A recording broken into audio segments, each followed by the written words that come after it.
Hey sis, welcome to the Sisterhood, Soul, and Strategy podcast, a space for women building businesses that feel as good as they look.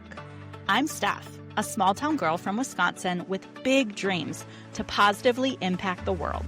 This podcast is from the heart, where we share real conversations about building intentional businesses that thrive in every season.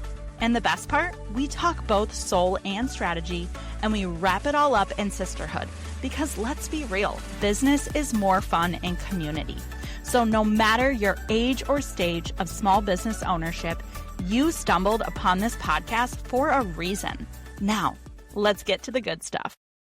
Welcome back to the podcast. I am so excited for you to meet our guest today. This is someone that I've connected with on the gram, and we have grown a really great just friendship, and we have a lot of similarities in just life and business. And so I'm very excited to introduce you to my friend, Taylor Smith. Stephanie, thank you so much for having me on the podcast. I'm so excited to be here today. Yes, I feel like this is a long time coming. We have had so many conversations in the DMs as we both plan and host events and lead communities, and I'm part of your community mastermind. And so I really want to take this opportunity to bring my listeners to get to know you more and what you're building. I kind of said, like, you are in the South, I am in the North, but we're building these really amazing opportunities for female small business owners. So take us to the moment that you decided this was your mission to build the Power Table community and event. I don't know if it was one moment, but it was kind of like a season of discomfort for myself. So I'm a serial entrepreneur. I own multiple businesses. I left my full-time teaching job during the pandemic as my businesses started to grow. And I was like, what if I just like, I, take off from my job? And the truth is, like, I can always go back. I was a teacher and I was like, they'll hire me back in a second. But I never needed to go back. And so I just kept growing. And as I was growing my business, I started going to in-person conferences and events. But like you, I live in kind of a smaller town, smaller community. It's in Florida on the beach. And I really didn't know any other entrepreneurs.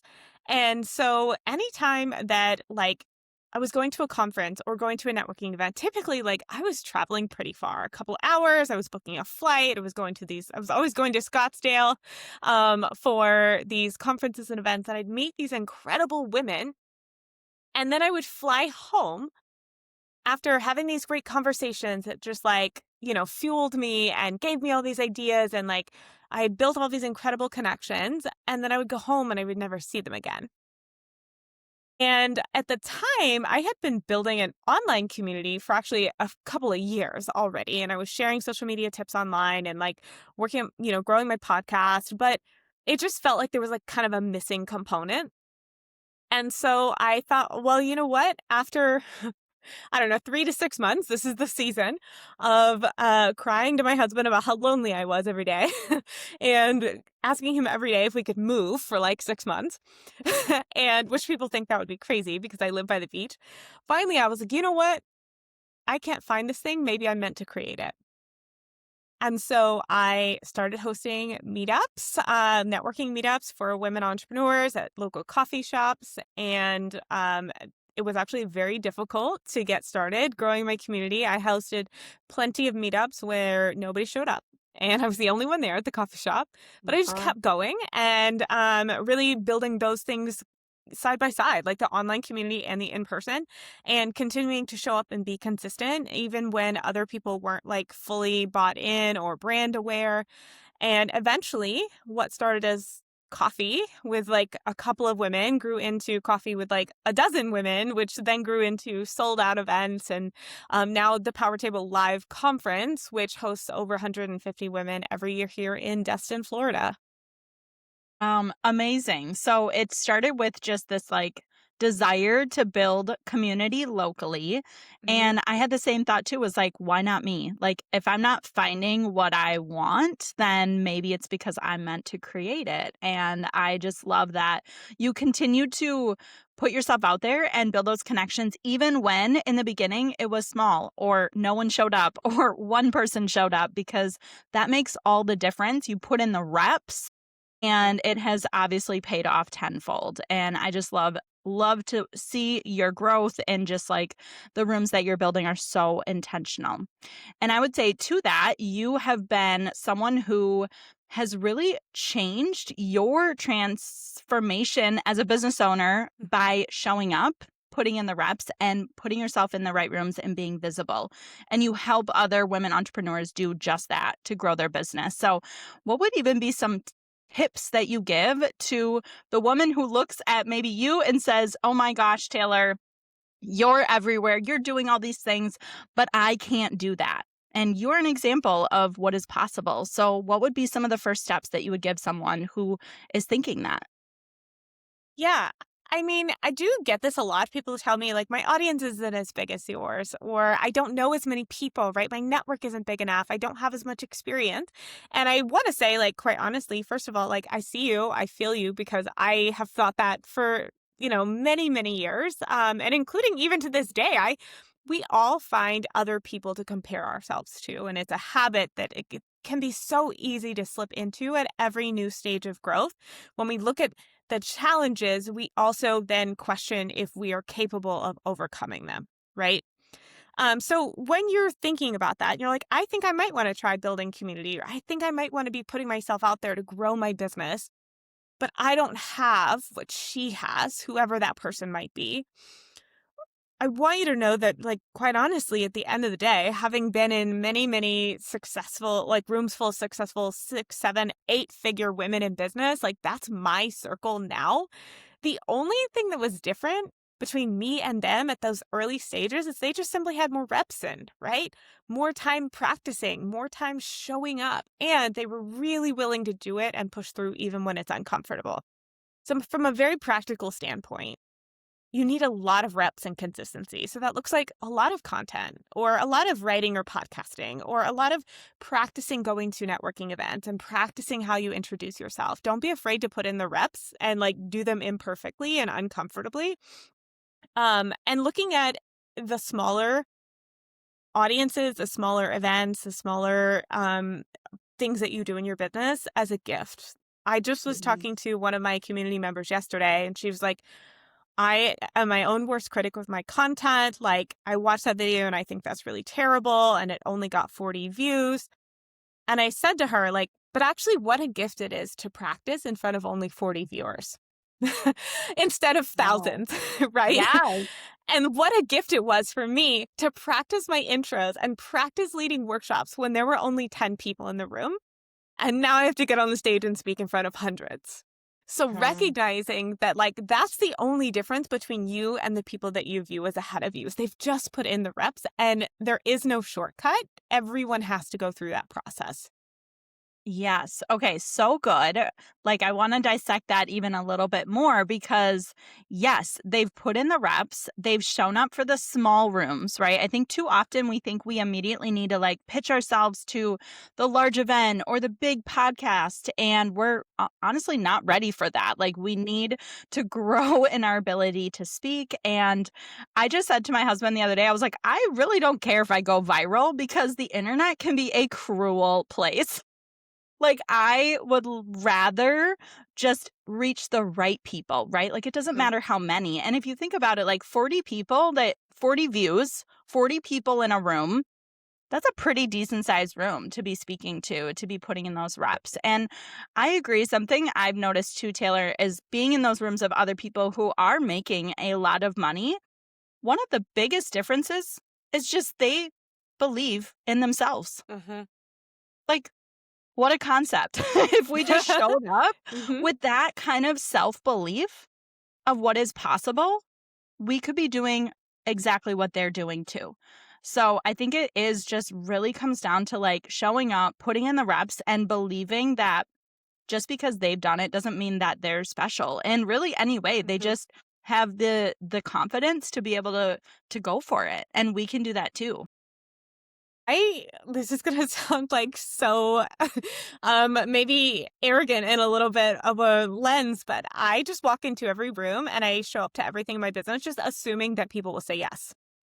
Yeah. Sometimes I might have to really work hard to earn that yes. Sometimes it might Mhm. take months before somebody trusts me and they give me that yes. Sometimes it might look like a yes, but not yet. Mhm. Or yes, I would love to, but I cannot for these reasons.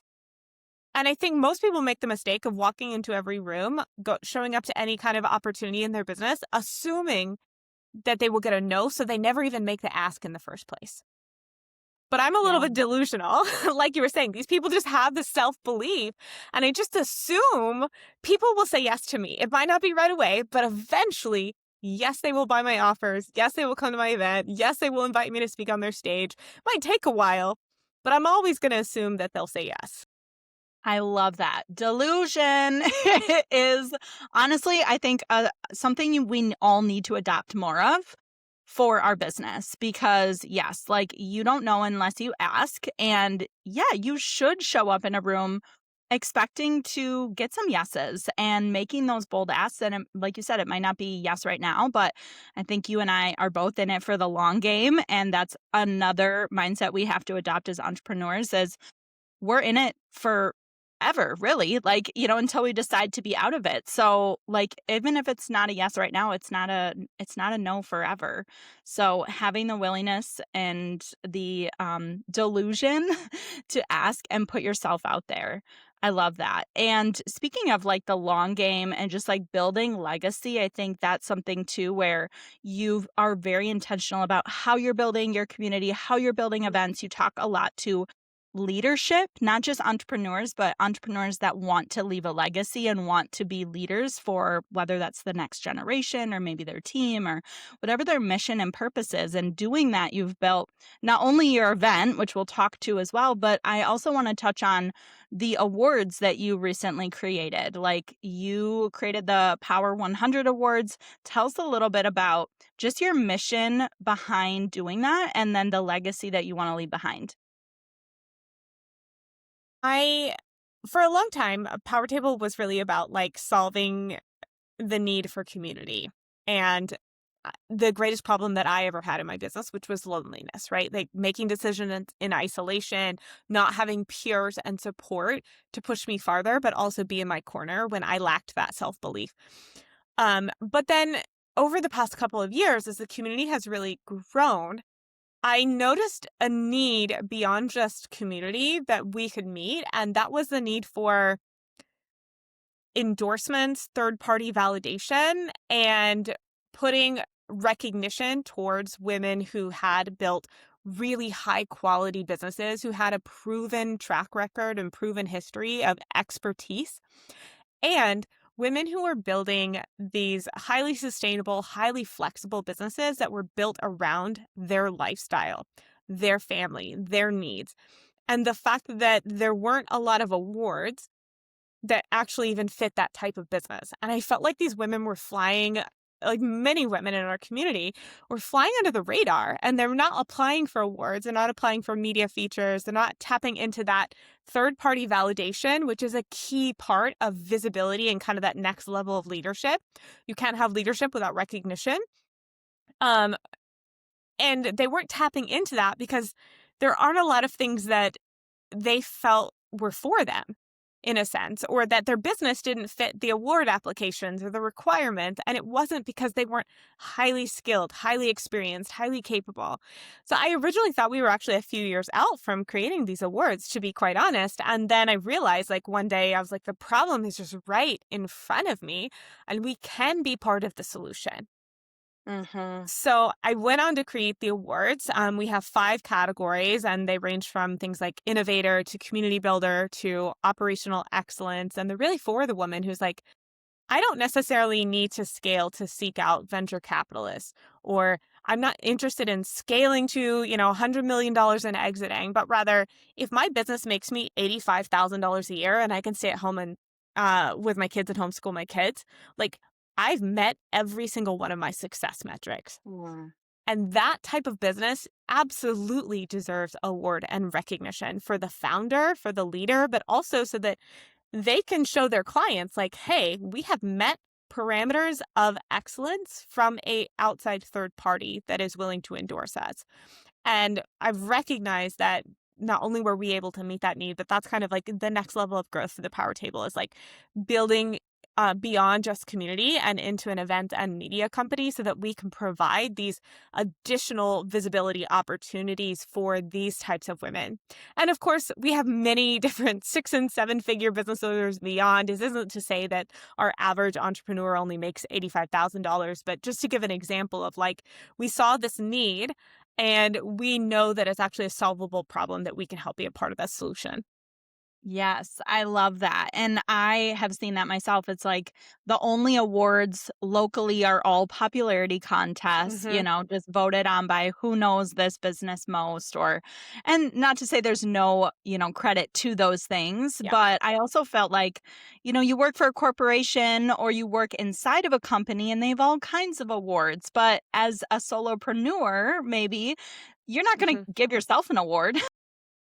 Yep. So having an opportunity is huge, and we've built that just within our sister circle community, but I love that you're building that for the Power Table and just like the broader audience of female entrepreneurs. I think that's so incredible, and also leads into just talking about your event. Like you said, you have this community, this membership, as well as the awards, but really, I would say the biggest driver into your community is this live in-person event that you host in Florida. I'm so excited to be attending and speaking at it. So tell us a little bit more of your mission behind the event itself and what we can expect when we step into the room. So Power Table Live, I like to think of it. I asked myself a question when I started creating this event. And the question I asked myself was like, what would it look like if we produced a room full of visionaries that went on to change the world, change their own communities, have good lives for their families, and disrupted their industries? And that basically sums up building a legacy, right? What would the room have to look like in order for us to achieve that goal? And so over a decade, that's like 1,000, visionaries who are making meaningful impact in the world. And so the event is actually designed structurally quite different than a lot of conferences. We really focus on structured networking. We build in a lot of opportunities for our attendees long before the conference ever happens. So we have pre-conference networking calls. We have a group chat. We have a really cool event that we just created this year called Experience Week, where we bring in some of our speakers and we provide all these different touch points online to give people a taste of what it's going to be like in the room in person. But also structurally, it's really focused on visibility. So we have topics on leadership, marketing, personal branding, personal development, because at the end of the day, if we want to produce a room full of leaders and visionaries, then we have to be focused on visibility, because visibility is always going to shape and define your impact in the world. There's only so much of a difference you can make if nobody knows you exist. Yes. Right? And so I can say, come to the conference. You're going to learn a lot of things. You're going to have great connections. It's going to be like the greatest business conference. It's going to be so fun. Everyone's going to be dressed great. It's in Florida. Like, I can give you all the highlights and come for those things, definitely. But at the end of the day, what the conference is about the fact that you need to learn how to use visibility for your own business, because visibility directly shapes what you are able to do in the world. Hey, I just needed a quick water break from the podcast, and I want to tell you about what's in my water. It is my new current favorite daily supplement, and I drink it. It's called Glossy, and it is not just a great supplement for hydration and gut health, but it is truly changing my skin in the best way. Glossy is skincare that you drink because it impacts your largest organ and your insides. My favorite flavors are the strawberry hibiscus and the watermelon. I add it to my water every single day. So if you are looking for something that is more than just a hydration stick, Glossy is it. And you can get 40% off your first order with my code getglossy.com/StephRoss. And you can find that link in the show notes. Cheers. Hey sis, did you get your ticket yet for Sister Circle Summit 2026? If not, what are you waiting for? This is so much more than just your average, and dare I say, boring business conference. This experience of Summit is a Midwest movement bringing together the trailblazing women small business owners across the Midwest and beyond for a 2-day experience that is so much deeper than just strategy and also more than just sitting and listening to speakers. You are going to feel the difference this year. We're at a brand new venue. We have a brand new schedule and flow. We've added brand new pieces to this event, like our soul session and VIP mastermind dinner. So if you haven't gotten your ticket yet, now is the time to do so. Invite your fellow sisters or come solo because you're going to make so many new friends. There is so much intentionality behind this event, from the sisterhood connections to the soul level subconscious work we're going to dig into, as well as, we're always delivering you a business strategy in real time. So what are you waiting for? Go to sistercircle.co, get your ticket today, use my code STEPH, and save on your ticket, and I hope to see you there. Oh, hey sis, I am just putting on my favorite lip gloss, Small Town Beauty by Asia. This is my favorite color. It's called 23. It's hot pink and I am obsessed. She has so many different fun colors. She has a lip treatments that can nourish your lips. But personally, I'm a lip gloss bestie and I absolutely love the human behind this brand, Asia.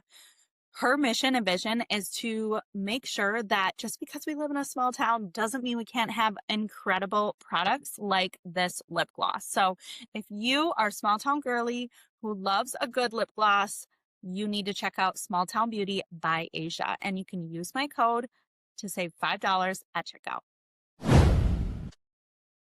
100%. And I've learned so much from you, just like being connected to you, being in your mastermind, following you on social media, of like how to show up and how to get the opportunities that you want. And I think, again, it's one of those instances where people can watch and say, oh, she's so lucky. Oh, I want to do as much as she's doing, right? But like, it's not luck, it's strategy. Like, you are one of the most strategic people that I know especially when it comes to that visibility piece of the business. And so if that's what you're looking for, you're looking to have eyes on you. No one wants to be a hidden gem anymore.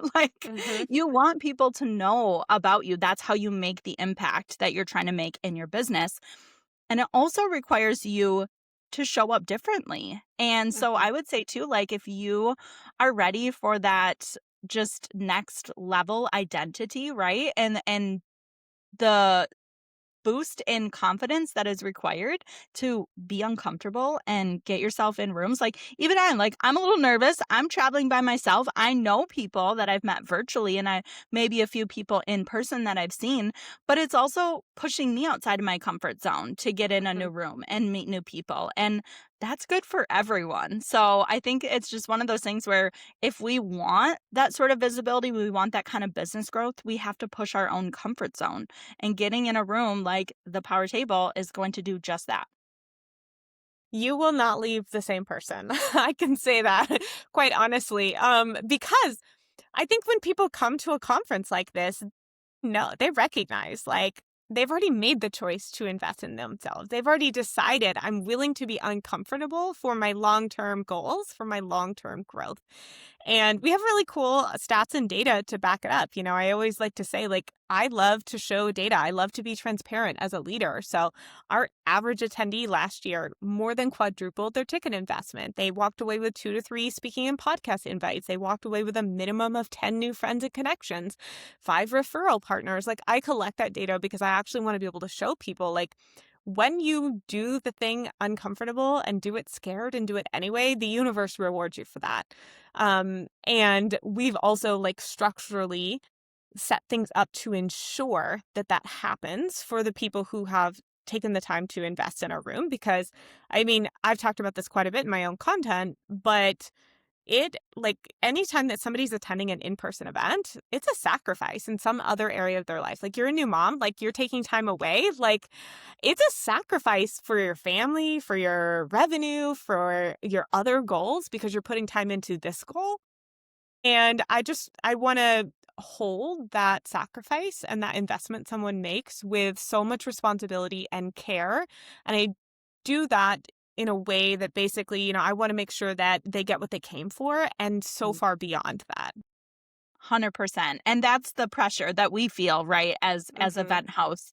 But there's also, like, flipping it back on the attendees, like, you're providing all these great opportunities before people even get to Florida to start to build the connections, to start to build your plan. And I've talked about that as well as, like, it's just as much your responsibility as the attendee, if Hmm. not more, to get what you want out of an event by going in with intentionality and going in with a strategy and following up with people after the event. I think the follow up is probably the most fruitful part, right? It's like continuing the conversations and connections so that you don't just leave being like, that was great, met new Hmm. people, but like nothing becomes of it. So providing all those opportunities, we as the attendees have to take them and do something with them. And that's on us too. But it does take that discomfort, and I wanna talk to that and just challenges. Like, I think entrepreneurship and maybe even as an event host, people are seeing your sold out event and they're like, "Oh my gosh, that's so great, like, Taylor's crushing it," which you are, but it doesn't mean that there aren't challenges and moments of hardship and discomfort, whether it's hosting an event or building a community. So will you take us through just, like, pulling back the curtain a little bit, and it doesn't have to be about the event unless it is, but some challenges or hardships that you've faced in your entrepreneurial journey and how they've shaped you and what you've learned from them. Yeah, actually, as you were talking, this is one that I have never actually shared with anyone, but it's comes out of the event. So last year, um, we had like 10 to 15 no-shows, and Mm, that's a lot. That's a that is a lot of lot. no-shows for an event. It's the highest we've ever had. And some of them was a combo of just like, my kid is sick, there's an emergency, and then some people we literally just didn't hear anything. Still Yep. haven't heard from them to this day. And I took it so personally. Not like a they don't like me kind of way, but what I mean is I'm like getting ready to go on stage the first day, and I'm like seeing everyone's so happy to be there, and they're like seeing me and they're all so pumped. And all I can see when I get on stage are all those empty chairs. Empty seats. Yes. And all I can think about is, are people gonna like think I'm a fraud because I said I have this many people at my event and there were like 10 to 15 seats that are empty? Mm, And how can I say that I help with marketing and personal branding? And like, how can I call myself an expert in this area? And then I'm not able to control all the outcomes. Like, and I totally. really, like, I got up on that stage and everyone was like looking at me and so excited to be there. And for a brief moment, all I could think about was those empty chairs and my ego. Mm-hmm. And I share that as a challenge because I think that it is very recognizable whether you have a launch and you wanted to sell 10 slots and you only sold 7, or you made your first Instagram post announcing your new thing and you got no comments. This is a very relatable challenge of managing your own beliefs and your own expectations, and recognizing that when you don't achieve something 100% of the way, it's not a failure.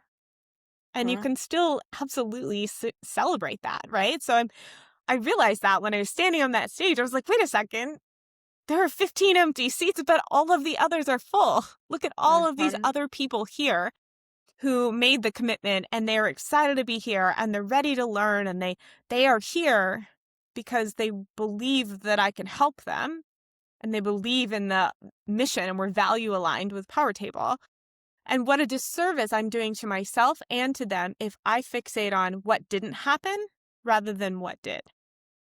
Oh my gosh, 100%. I can totally relate to this. And it is so hard sometimes to not focus.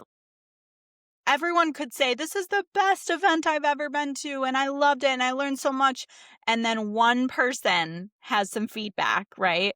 And it's so hard to not fixate on that and think that that was the Mm-hmm. overall experience. And I think part of it too is like when we are in the actual event as the host, the pressure is real. Like the weight is there. And we almost have to hold ourselves in this little bubble of like, I am Mm-hmm. kind of fragile right now, so I need to take care of myself and not overthink anything right now. I can dissect it next week, right? But it's really hard in those moments to snap out of some of those like negative thought patterns that creep in. And that's just human nature. That's just like our brain looking for um danger essentially. Mm-hmm. Like anywhere that like it could slip into the cracks of that. So thank you for sharing that. I think it's a very relatable experience. And you know what, we're probably going to have people that no show this year too at your event and my event, and it's just that little reminder of like it doesn't matter. Like the empty seats don't Mm-hmm. matter because like you said, look at all the full ones, and those people are here and they're excited and they deserve the best of you. They deserve all the Mm-hmm. positive and exciting energy that you have to deliver. So it's always a learning challenge, right? Of like new things Yeah. pop up every year. Even as the event grows and your own visibility grows, it doesn't come without new challenges, right? And that's just like Mm-hmm. part of the growth and the entrepreneurial journey that we all Yeah. embark on. So, yeah, were you going to say something to that? I was just going to say, like, recognizing that with that, like, the more and more your visibility grows for your business and yourself personally, the more rejection and criticism come, but your capacity just expands to hold it better and to not internalize it. Like, you get better at those skills, which is a good thing because like it's just honestly kind of a numbers game at the end of the day too. Like the more eyeballs you have, the more like people aren't going to like it, or they're going to leave a disparaging comment, or somebody told me I was boring. And I was like, wow, okay. Like, thank you for that non-solicited comment. That was so helpful. But like your capacity to be able to not sit in the disappointment of things not going perfectly or not being liked 100% of the time, like that's just you really stepping into that leadership role. 100%. And let's talk about that because you shared how you're approaching the event this year, right? And I think people need to know this. Like event host to event host, like we don't just show up that day with energy. There's so much preparation, like physically, mentally, spiritually, like every single level to show up as our best self. So take us behind the scenes a little bit of what you are doing to prepare yourself to hold this space for this many women, because I don't think we talk about that enough, is just like what it takes to actually hold a room, whether it's 20 people or 200 people. It still is a lot of that kind of energy and capacity. So tell us a little bit of how you're approaching this. I think I could split this into two phases, and that's like we do about 8 months of planning for the Power Table. It really is like a full year, but like 8 months of like serious conference specific planning. So there's that whole phase from like month 8 to about 6 weeks where it's really like a lot of heavy strategy and meetings and prepping and writing talks and talking to speakers and like all the like work, everything you could possibly imagine if you're thinking about hosting an event, like all the work is there. Like don't do an event unless you really, really love it because it's so much work. It is. And then about the 6 week mark, so at the time of us recording this, like I'm about 2 weeks Yeah. in ish to that.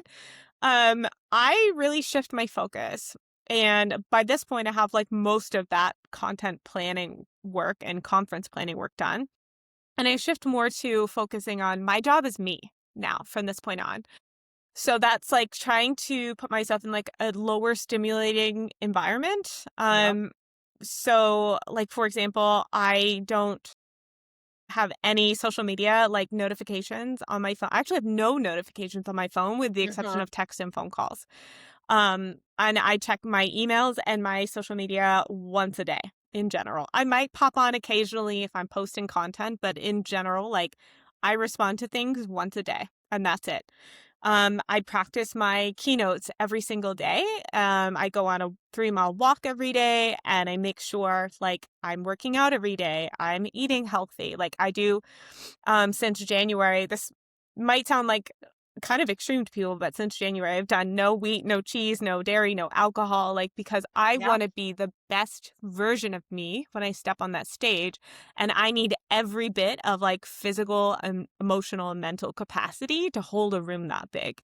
And so I've been basically kind of putting myself into this like 3 month long health retreat in a sense. Yeah, I feel the Um, same. right. And it's just like I kind of like put blinders on and like closed in the bubble. Mhm. And what that looks like is like not a lot of new like music or podcasts or like books, like limiting the content and like kind of Mm. creating a lot more quiet What's space for coming myself, in? right? Like coming inward as Yep. opposed to like receiving like as much from the outside that I typically would at any other point in the year. Yeah, totally. Okay, I love that. And yes, I feel the same. Like, started my kind of like workout, nutrition, weight loss journey in January. And I was like, perfectly timed because by the time Hmm. I get to April for my event and your event, I'm going to be feeling physically like really We good. should have been accountability partners I this know. whole time next year. Yes, for real. And I'm like, oh, this is, yes, like literally kind of wrapping myself into a bubble. And I've been building out my talk alongside of that I'll be Mhm, speaking to at the power table, which is all about rituals and rhythms and resilience and how to hold true to those habits and routines that you kind of just shared with us what yours are, because we need those in these seasons, especially, right? To like really mhm, show up as our best self.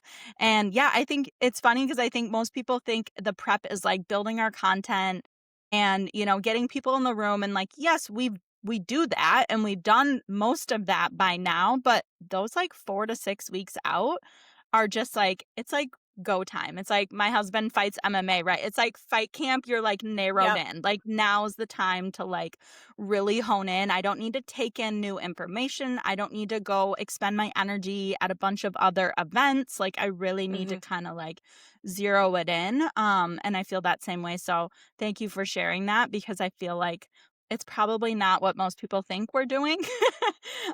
Still trying to like sell out the room, right? It's not that we're not trying to sell tickets still, but at mhm. this point in the game, it's focusing on how we show up and how we show up as our best self. And I'm curious, have you done some of the kind of like subconscious work or like some of the mindset Mm. stuff too to kind of be able to step into that room and not let like example of last year, not let yourself see those empty seats. Like what does that look like on the kind of subconscious mindset piece of it? Yeah, I mean, I think that everyone has like different subconscious like practices that work best for them. For me, breath work is like my main tool that I love. So I do breath work with someone virtually like every other Wednesday, and the whole like spring we've actually been focused on literally like power table. Like I'm like, this is what Yeah. I want to focus on. Here are the things that I'm doing. And I also use it for speech writing and like for my writing my Mhm. openings and closings too. So for example, like with breath work, I'll like say, okay, my focus for this is I want to drop back into where I was like 2, 3 years ago.